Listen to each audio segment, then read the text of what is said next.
It's not often someone drops off their children here at the garage to take care of them, but in this case, this is this man's child. It's a 2015 Volkswagen Golf R.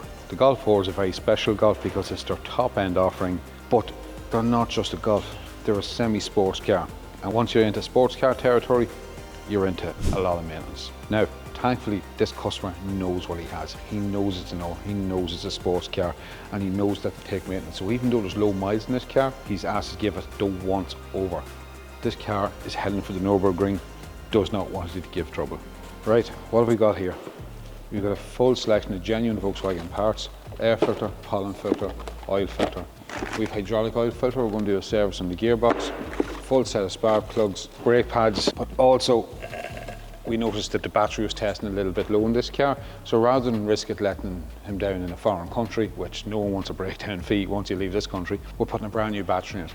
Also, as always, we've got our BG flushes and oil treatments. MOA, the Golf will love it. So I've gone ahead, done a wee bit of work on this car. I have put a new battery in it, I flushed the engine, chopped the oil, nice fresh oil in it, additive, oil filter, spark plugs, pretty much done everything around this area here. So at this point, I'm going to hand this over to Dean. Dean! What, Sean? I'm busy on TikTok watching McCann Motors here. We have a few bits and pieces here that are going to be fitted to that car. First of all, brakes. Standard brakes aren't going to cut it on the ring, let's face it. You go for a run, if you melt the brakes off it, you wouldn't want to be looking for brakes in Germany, you know what I mean? They're 10 times the price they are over here. Yeah. So we're going to get in to do the performance upgrades on the front and the rear. Haldex service, which is the rear transmission system on the Golf 4, which connects the rear drive to the front drive. And we're also going to be doing an automatic transmission flush. So keep watching. Ian, over to you. I'm just doing the front brakes in this Golf R at the minute. As you can see, the condition of the disc is actually well above minimum spec, but the customer still wants the discs and pads replaced. But not only that, he's going for an upgrade, and the upgrade is drill discs. Definitely going to feel a difference, not just on the road, but especially on the track.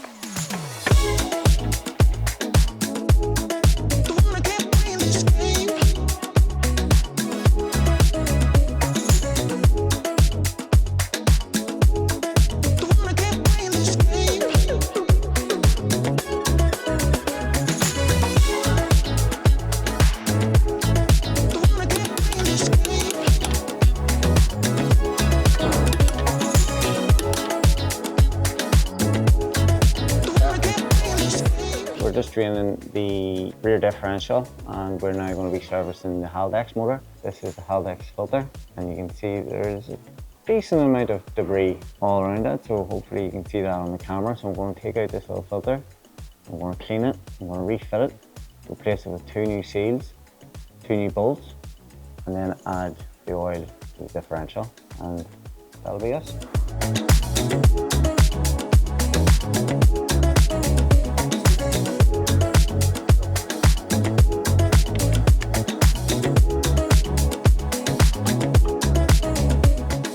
About to do the brake fluid flushing it, but because there's .4 brake fluid in the machine and we're putting .5.1, which is a high performance brake fluid, it's very important we actually flush the machine out completely. You don't want cross contamination. So first things first half litre through the machine, that should be fine. Yeah.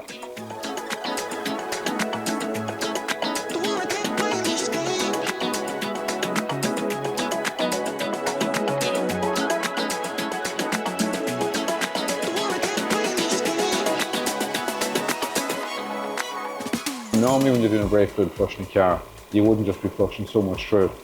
But because this is the first corner we've started at, we're not only trying to flush out, and again, as I say, we're not doing brake fluid, but we're doing the brake fluid exchange completely, because we're exchanging the old .4 for .5.1. So the fluid's gone in at the top of the reservoir. We need to flush what's in the reservoir through. It doesn't go from the reservoir straight here to the corner. It's not a 1960 Mini, it's a 2015 Golf R. There's a lot more technology going on, so the fluid has to go from the reservoir down to the ABS pump, has to flush what's in the ABS pump and get back to here. So normally we wouldn't take just as much fluid out of the system, but the fact that we're doing a complete exchange, you can see there towards the end there that the fluid coming out was a lot clearer than the original fluid. That's quite dark compared to, if you look in here, the new fluid gone in versus what has been taken out, quite a difference. So I'm happy now that we've got this system. The system's basically the new .5.1. It's got through the reservoir through the ABS pump down to here. So now we just got to do the other 3 corners.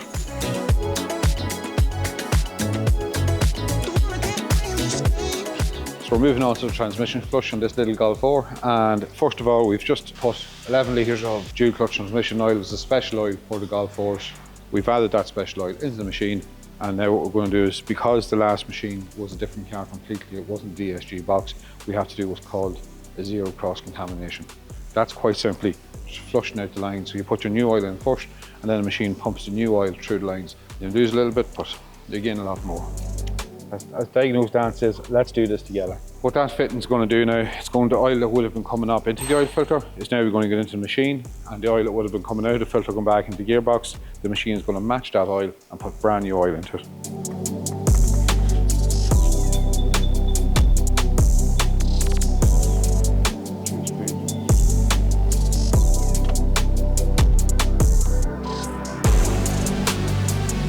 There's the old oil coming out and the new oil going in. So you see the cars are sitting here running away, the machine's doing its work. Very happy with the oil that's come out of that car. Yeah, we know there's only 20-odd thousand miles on it, but still it's very important.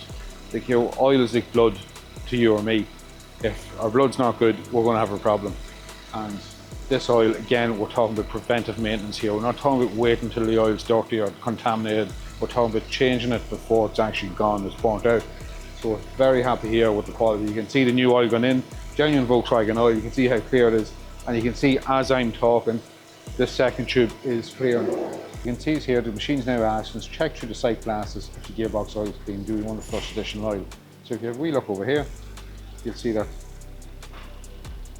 we're not going to get much better than that. I'm very happy with that. There's no need to put the extra expense onto the owner of flushing additional oil. Look, for the purpose of the video, I'll show you how we do it. So if you come back over here, select yes, oil quantity, we'll stick 1 more litre through it. So there we go. Check through the sight glasses, we're happy with that. Do we want to flush additional oil? No, we're good.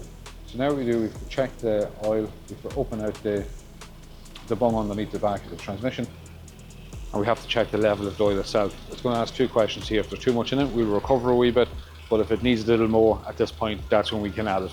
Bear in mind, a normal drop and fill in these boxes is only between 5 and 6 litres, but we've already gone nearly 9 litres in this, and that's where the flushing comes in. It gets through all the galleries throughout the entire box. You can see here the good thing with the machine also measures the oil temperature. Oil temperature's up to where it should be. So now what we do is we've got to check the level of the oil in the box. Quite simply, remove the drain plug. That means we need to add more. Not even a cap full come out there. So we're going to charge it with an extra 0.5 of a litre, and we just keep watching the drain plug until it comes out. So you can see there we had to top up approximately 2 litres of oil to get the box up to level at temperature. And this way it's so important to use the flushing machine, use it correctly, and get your oil temperatures right, get your levels right, get everything, because you don't want this car to go down the road and start giving trouble. But delighted now that we got that, because we're running a wee bit low on that oil, so all's well that ends well.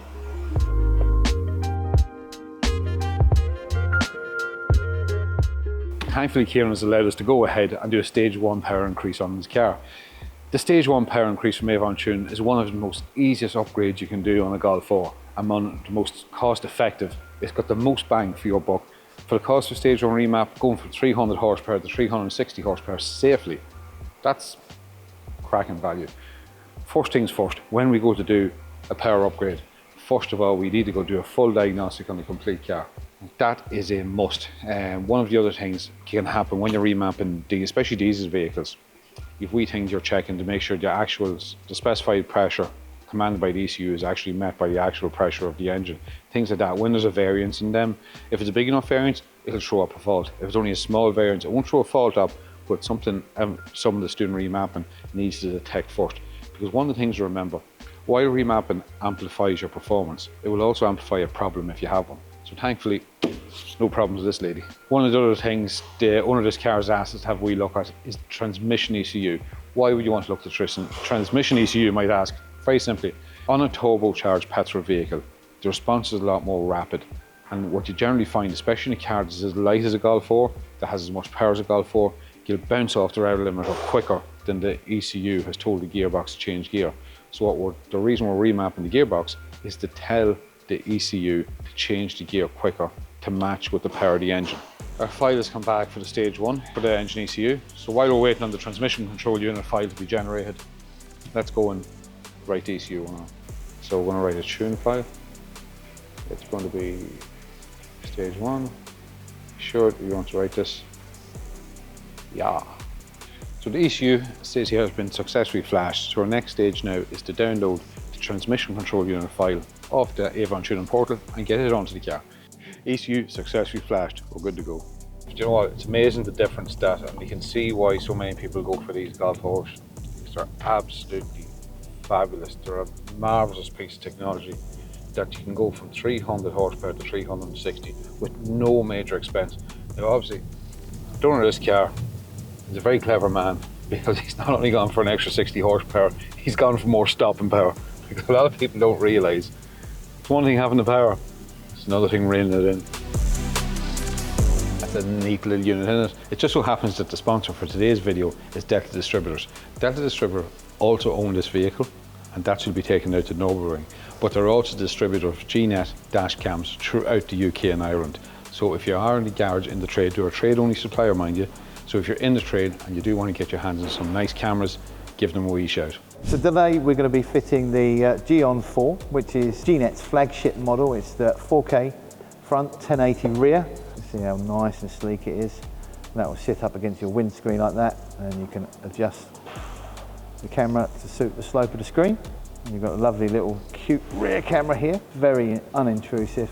You've only got to have the best in a car like this, and the 4K will just pick up everything it needs to at 30 frames a second. The H.265 gives greater memory storage, but also the JDR files will reduce the risk of memory loss. It's a 2-channel camera system that we're fitting. So the first thing is it's got a hardwire install as well, which means that all the wires are hidden. Everything's hidden in the dash of the car.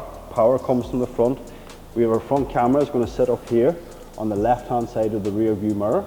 The reason for that is it doesn't impair the driver's vision at any point during the operation of the camera. The secondary camera is going to go at the back of the vehicle, looking out the back window of the car.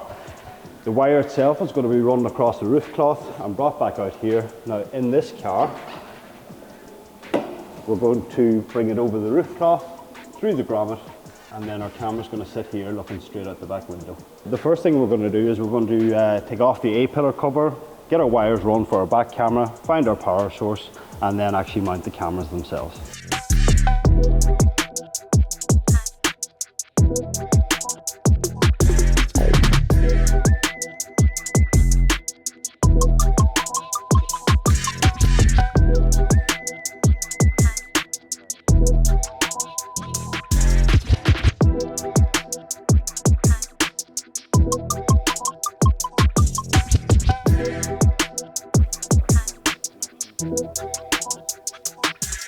So that's it. That's this project completed. It took a while, but we got there.